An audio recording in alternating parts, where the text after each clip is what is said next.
Okay, so let's talk about sparklines and how we can add high and low points inside your Excel sparkline.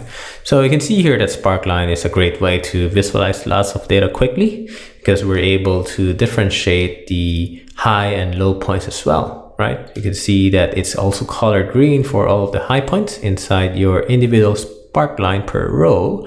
And then the lowest point as well is marked as a red, right, representation over here, and then the rest of the values are having the same color.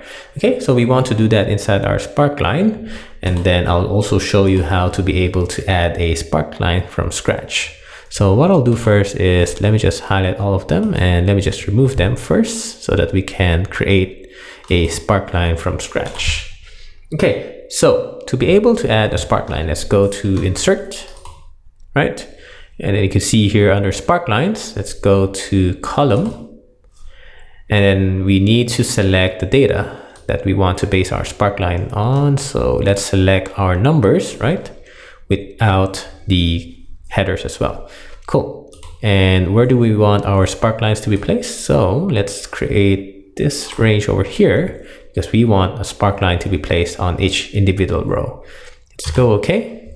All right, looking good at the moment. We have our sparkline now, but we still don't have our high and low points, right? We want the color to show up over here. Now, to be able to do that, let's go to Sparkline Tools. Under Design, we have the marker color. If we select this one, you could have here the high point, and then let's say we want the color green, right? And let's change it to something more obvious, right? This one. And then for the lowest point, on the other hand, we want it to be color red. So let's go for marker color.